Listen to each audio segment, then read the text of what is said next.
Welcome to this episode of Pause for Peace with me, Pastor Jule, and happy Pentecost Sunday. Here we are actually releasing this podcast on the day when the church has celebrated Pentecost, which you may not know at all what that means. So let me break it down a little bit. In the Acts of the Apostles, which is one of the New Testament books that comes right after the Gospels, there are stories there about Jesus who has been crucified and risen. The Acts of the Apostles picks up with his instruction that he's giving to his disciples, his followers. This is the risen Christ who has spoken to them and has said, wait, stay in Jerusalem. Don't go back to Galilee where we were all from. This has not been a safe place for us, but stay right here because something amazing is going to happen. Pentecost, penta, actually comes from the word 50. So it's 50 days after Easter when we celebrate Pentecost. We've had all of these Sundays of the Eastertide I've been telling you about in this podcast. And now it's time to celebrate. And it's the time when Jesus' followers are together in Jerusalem and something like miraculous happens. There's a coming of the Spirit. There is a way that the Spirit of God is stirred up and poured forth, and it's like this big event. And Acts of the Apostles talks about it was like they were in a room together, his disciples were, and it suddenly felt like the rush of wind, and then it seemed as if like all of them were on fire, like the Spirit of God was like glowing from the inside out on them. Sometimes we hear about the violent wind sort of shaking the house, and then the disciples starting to speak other languages. And imagine like an upper room type place in Jerusalem back in those days, first century Palestine.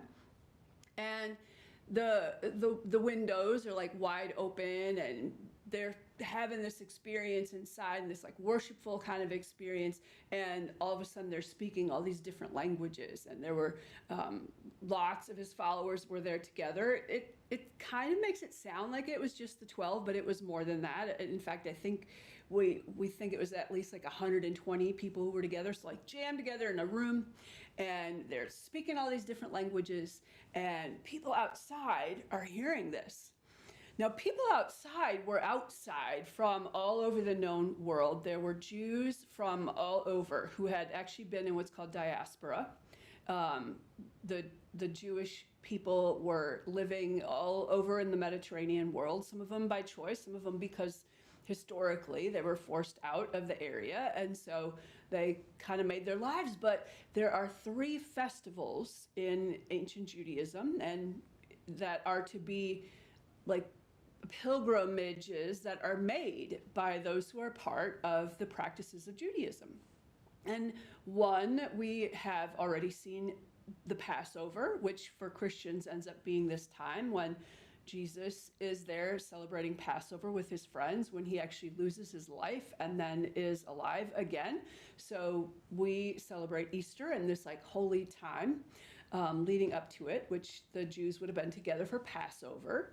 And then like 50 days later, it's the celebration of Sukkot. And this is a time when the Jewish people are together celebrating Shavuot, and they are remembering that God had given to their great leader Moses what is known as the Torah, the 5 books that are like their holiest books that are given to them as understanding of how they are to be together, how they are to live free, and how they are to live in community, because they had been enslaved, and as freed people, they kind of need those boundaries sort of set up so that they are celebrating this festival in Jerusalem, one of these pilgrimages that faithful Jews would make in Jesus' day.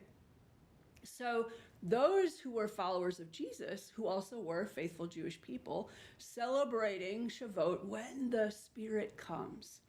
And for the church, we often think about things like red, and we often think about like the rushing wind, and we often think about fire, because there's a sense that I think Acts of the Apostles is trying to describe the indescribable. something that happens such as like just air suddenly like violently rushing through.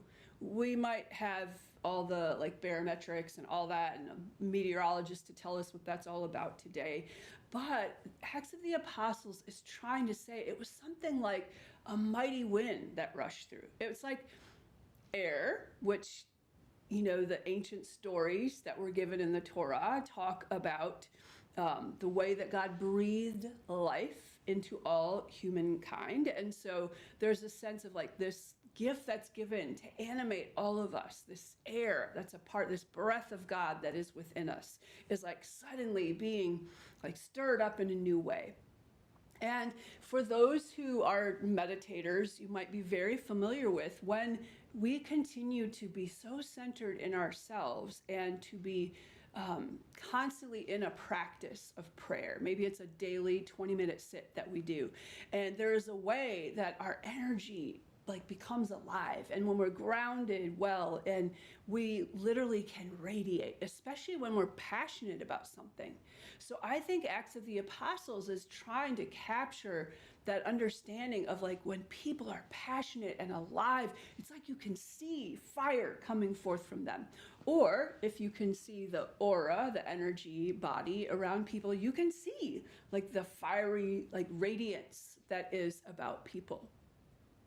So this is taking place on this day, which Christians call Pentecost.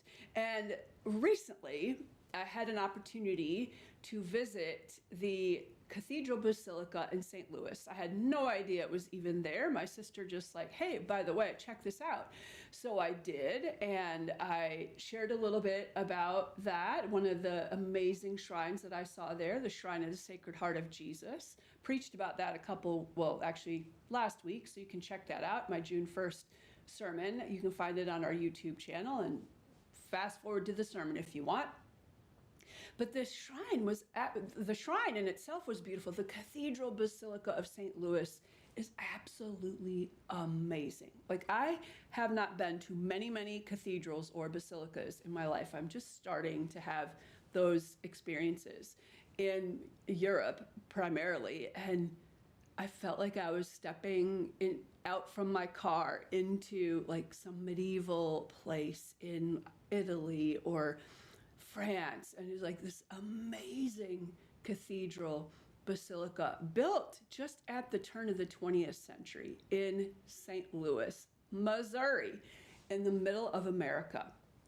And the amazing thing I was told as I went in, I met a gentleman who said to me, do you have any questions? And I said, yeah, I have a lot of questions. The first thing I wanted to know is, are there any representations of Mary Magdalene in this cathedral basilica? And he's like, oh, yes, of course. And he took me to one, and the Eastern Transept, which is actually this gorgeous mosaic of the resurrection scene of the angel kind of in the back at the tomb, and the risen Christ saying Mary, and Mary is like on her hands and knees, and like she's on her knees, and she's like got her hands lifted up like in worship to God and saying like Rabboni. And so there's a beautiful representation in the Eastern Transept of the Cathedral Basilica of St. Louis of Easter. And I was told by the gentleman there that there's not a stitch of paint. There's no paint whatsoever used in this amazing cathedral basilica, but there's color everywhere. There's beautiful, gorgeous Italian marble all over the place. It's just amazing pillars. And when you look on the wall, on the ceiling, everywhere, color, color, color. And what he reminded me of, it's not paint. These are mosaics made out of colored glass tile that is amazingly put together by incredible artisans who then create these scenes. Many of them were biblical scenes. Some of them were paying homage to King Louis, and just the gorgeous, gorgeous scenes all around. There was some of the Beatitudes. There were like these angelic-looking beings that were like beautiful tile, angelic-looking beings holding some of the words of the Beatitudes, like blessed are the peacemakers, blessed are the clear in heart. And then there was, on the western transept, there was this incredible vision before me of Pentecost. And so I said to the gentleman, because as soon as I looked at, and if you're watching this as a video cast, you can see some of the images behind me, but as soon as I turned to the western transept when I was speaking with this man, I said, is that Mary Magdalene there? Because I actually have a little close up, but there's a sense of these men that are gathered around in an oval shape with like a fire symbol that's like, it's almost like they're inside of this flame. And it does say on the like wording of the transept that it's noting that it's the coming of the Spirit. But then in the center, at the top of the flame where the fire comes down, there's a woman sitting there. And so I said to the guide that was there, I said, oh, is that Mary Magdalene? And he said, oh no, that's the Blessed Virgin Mother.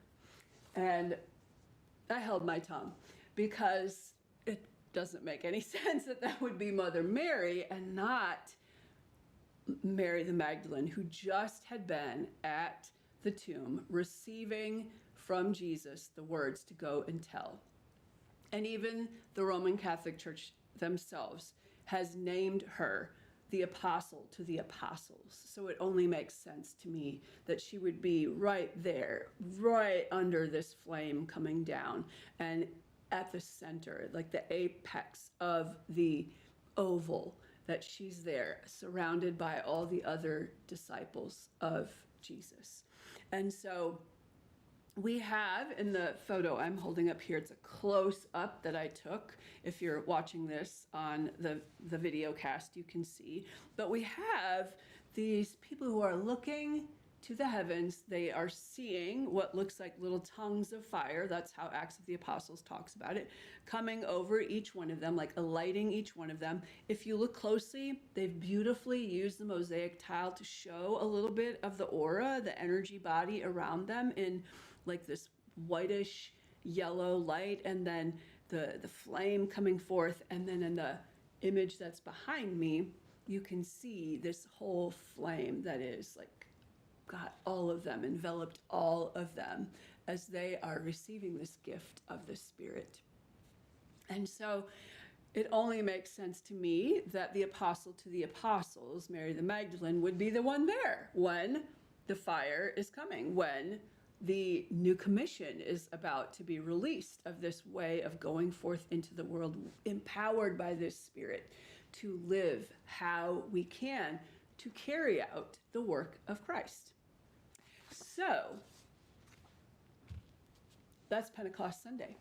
And for our time of meditating today, I want to hold us inward and see if we can tap into that passion, that fire that we too might have for this revolution of love that Jesus was about. He was all about living in a way that had us lit up from the inside out so that we could imagine the way forward, dream a new way of being as like better human beings in this world that actually understood the beautiful abundance of the earth and lived rightly with one another, sharing what we have, honoring the earth, praising like the life giver for it all, and understanding that we are in this web of life together. As the image I'm referencing behind me, it's like a whole group of folks who are in this fire, this fiery Spirit, because it's not one person that receives this Spirit. It's not one of us that has the Spirit of God within us. It's all of us. And it's like the experience of awakening the Spirit within us and truly finding what we're passionate about, where our greatest passion meets the world's greatest need, is how we then have that fire like living in us, that we set it free to be about our meaning, our reason for being here in this world.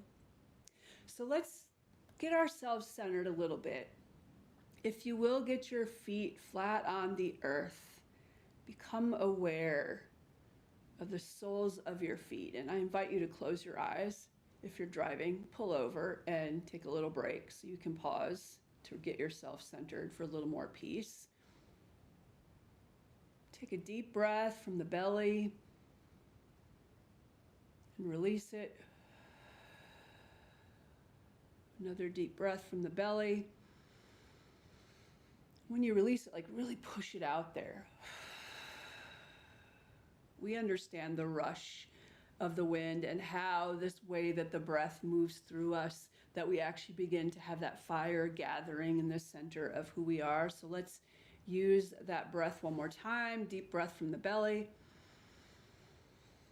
We release it, push it out there.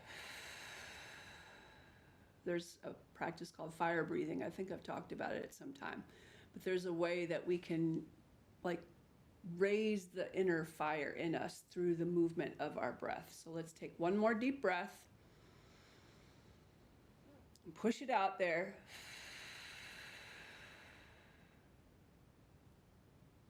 Let's settle into a little bit of quiet. If you need to keep yourself like grounded, if that's a hard thing for you to stay in the now, connected to the earth under you, then I invite you to put your hand on your belly. And anytime you feel yourself being taken off or wondering like, what in the world, what is this Pentecost thing? Or tongues of fire, whatever. Anytime you feel taken off, just come back to the breath. Push that air out there. So when we push it through our nose, it's part of how it increases the fire in the belly, literally. So let's take one more deep breath, and this time push it out through the nose.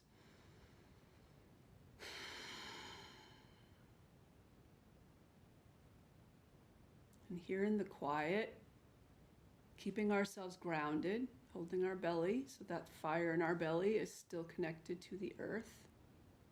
We might also want to hand on our heart.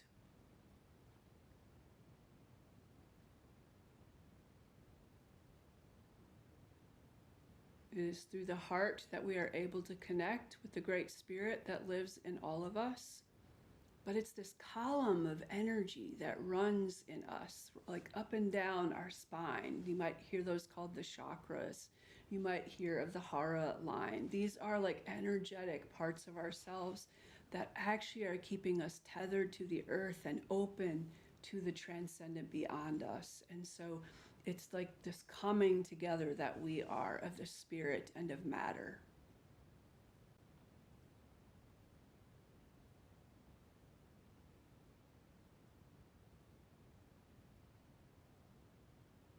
So in the quiet, we're setting that intention that we will connect with the Spirit of God that is in us, that the Spirit of God that is beyond us will be stirred up, and that it will fall upon us, like I said in my sermon today, like a feather that like lightly falls upon, descending downward, and like that Spirit of God is like descending down upon us. But it's also the Spirit of God that is in us that we can have rise to meet this occasion, this moment of prayer.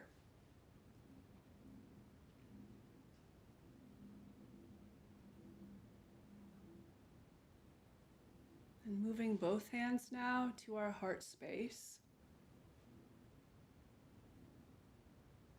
I invite us to listen for that which really lights us up, that which truly makes us passionate. What in the world that is happening around us or that we have noticed really gets us going?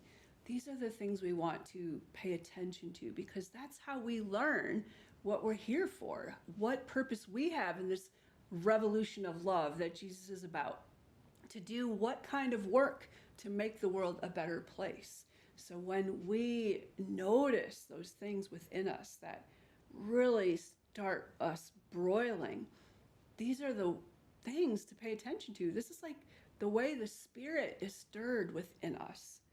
So let us continue to be in a time of quiet, listening, paying attention to, noticing, even having sensation in our body that are showing us the fiery passion that is within us for the benefit of another being. Maybe it's a human being, or maybe it is any creature that is a part of this earth that we share. So through the heart, truly pay attention to that fiery passion in you. Ask the Spirit to reveal it to you if you don't know it already.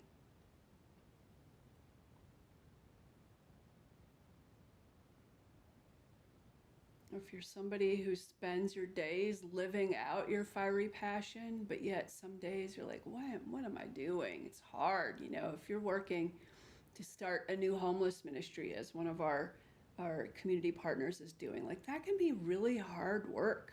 And there might be days where it just feels like totally thankless work and physical work and heart jerking kind of work, like knowing that there are those who have no home and they're not safe when they're on the streets. And so that might really be like your fiery passion coming out, and tapping back into that can like keep you going so that you literally do not burn out with the work that you do each day, with the contributions you make. Even if you're a mama who's doing nothing more than changing diapers and wiping baby's snot day after day after day, to like awaken this fiery passion in you, to be a life bearer in this world, to be somebody who celebrates what you see in another human being, and to give them direction for their life. This is something to tap back into, this fiery passion for the days when how we live out our lives are challenging. You might find it easier to just literally put your hands open in your lap. Perhaps you find that to be a more receptive stance. And the Spirit can literally fill your hands with what you need to be reminded of your fiery passion for the need of another in this world.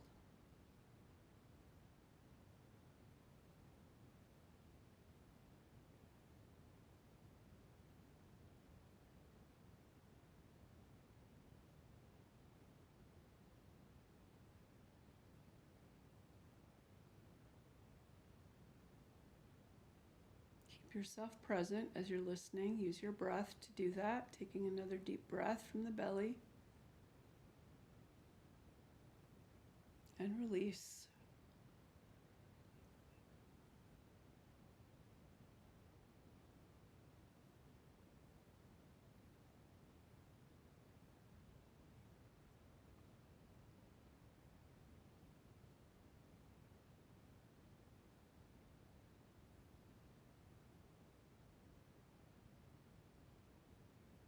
Before we depart the stillness, I invite you to express inwardly some form of gratitude.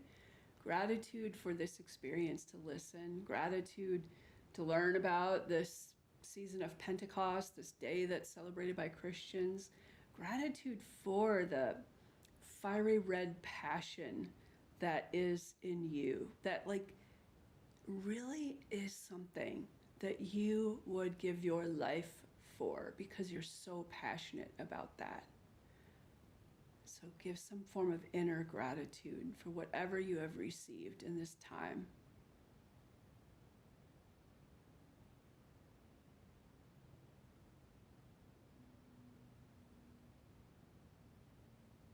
We thank the Spirit of God that is in us.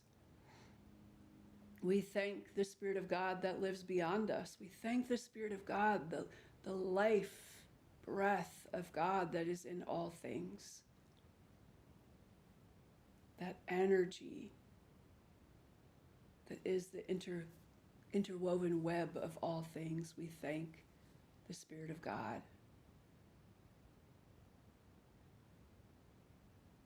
And when we're ready, we can open our eyes, come back to one another. You might need to tap your feet into the floor. And I do want to say, when we start to pray in a way inviting the Spirit of God to like reveal things to us, to show us, to notice, to be stirred up within us, it's not always comfortable. When we tap into that fiery passion of like what really gets our goat, if you will, we might have to sort of unpack. Like we might see, news story after news story after news story of adults that are bullying other people. And that might really get us like worked up. And so we might have to spend some time, like, yeah, we know where that fiery passion comes from the moment it comes, but we might have to spend some time in quiet, like unpacking it a little bit to show, like, what is my purpose in the middle of that? Like, I don't need to just be burning like a flame that's like out of control all the time. The energy is to like pay attention to that, let it like be the fuel that moves us into the world to be who we need to be. And so we might have to unpack those times where this fiery passion is like stirred up. We might have to spend some time in quiet with that to like get really clear, or allow the Spirit to like truly clarify for us, like, what is it about adults bullying other people that just really is calling for me to act? Like, it might really be like unpacking that you are somebody that is here to be the voice for the voiceless. And maybe that's something that you're really passionate about. And when you see that being violated in the world, once again, why you are here. You may not know exactly what to do about it. That's step 3. Step 1 is recognizing. Step 2 is unpacking. Step 3 is, all right, getting busy and getting to work about it. So you can keep on meditating about that all through the week, really reflecting on when that fiery passion gets you, when it seems like you're seeing nothing but red. What's that about for you? And then what is the call? And there's a theologian who's been around for a long time. He's actually passed at this point, but he beautifully articulated what is known as this word vocation. And he talked about Frederick Buechner. He said, when the world's greatest need meets your deepest passion, or other way around, when your deepest passion meets the world's greatest need, whichever way you're starting with, that is when you know how to live your vocation. And like I said, the steps on how to do that might have to unfurl, but trust that they will, in fact, come. Happy Pentecost, folks. Thanks for being with me today, and I look forward to seeing you next time. Blessings.